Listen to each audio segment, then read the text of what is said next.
ইরানকে জবাব দেবে যুক্তরাষ্ট্র, ইসরায়েলকে সংযম প্রদর্শনের আহ্বান। ইসরায়েলের মাটিতে ইরানের ড্রোন ও ক্ষেপণাস্ত্র হামলার সমন্বিত জবাব দেওয়ার ঘোষণা দিয়েছে যুক্তরাষ্ট্র। তারা জানায় ইতিমধ্যে তারা মিত্রদের সঙ্গে বিষয়টি নিয়ে কাজ শুরু করেছে। মার্কিন সংবাদ মাধ্যম ভয়েস অব আমেরিকার এক প্রতিবেদন থেকে এই তথ্য জানা যায়। রবিবার ভোররাতে সরাসরি ইসরায়েলের উপর হামলা শুরু করে ইরান। নজিরবিহীন এই হামলায় ইসরায়েল জুড়ে ব্যাপক বিস্ফোরণের ঘটনা ঘটেছে। ৩ শতাধিক ড্রোন ও রকেট নিক্ষেপ করেছে ইরান। হামলা হয়েছে ইরাক ও ইয়েমেন থেকেও। জেরুজালেম ও তেল আবিব সহ পুরো ইসরায়েল জুড়ে বেজেছে বিমান হামলার সাইরেন। এরপর ইসরায়েলকে সংযম প্রদর্শন ও বৃহত্তর আঞ্চলিক সংঘাত এড়িয়ে চলার আহ্বান জানিয়েছে যুক্তরাষ্ট্র। এক বিবৃতিতে যুক্তরাষ্ট্রের জাতীয় নিরাপত্তা উপদেষ্টা জ্যাক সুলিভান বলেছেন, প্রেসিডেন্ট জো বাইডেন G7 সহ মিত্র ও তার অংশীদারদের সাথে এবং একই সাথে কংগ্রেসের দ্বিদলীয় নেতাদের সমন্বয়ে বড় আকারের প্রতিক্রিয়া নিয়ে কাজ করছে। সুলিভান বলেন, যুক্তরাষ্ট্র সামনের দিনগুলোতে ইরানের ক্ষেপণাস্ত্র ও ড্রোন কর্মসূচিতে নিষেধাজ্ঞা আরোপ করতে যাচ্ছে। এছাড়া ইসলামিক রেভিলেশনারি গার্ড কোর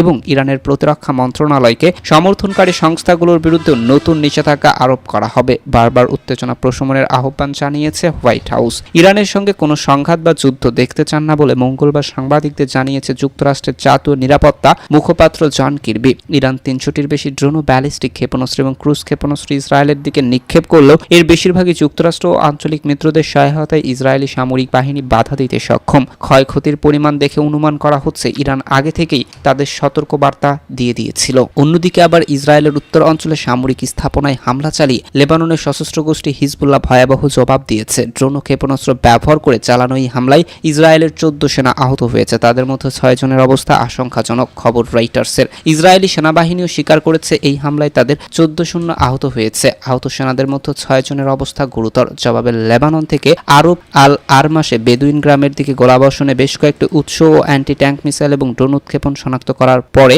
ইসরায়েলও পাল্টা হামলা চালিয়েছে। ইসরায়েলি ইয়েনেট নিউজ সাইট জানিয়েছে, ইসরায়েলে ওই সৈন্যরা একটি কমিউনিটি সেন্টারে ছিল। এর আগে গত মঙ্গলবার দক্ষিণ লেবাননে ইসরায়েলি হামলায় হিজবুল্লাহর ফিল্ড কমান্ডার সহ 3 জন নিহত হন বলে লেবাননের নিরাপত্তা সূত্র জানিয়েছে। পরে বুধবার ইসরায়েলের বিমান বাহিনী জানায় তাদের যুদ্ধবিমান পূর্ব লেবাননের বালবেকের উত্তরে হিজবুল্লাহর অবকাঠামোতে আঘাত করেছে। যদিও লেবাননের দক্ষিণ সীমান্ত অঞ্চলে ইসরায়েল এতদিন তার বেশিরভাগ হামলা চালিয়ে এসেছে।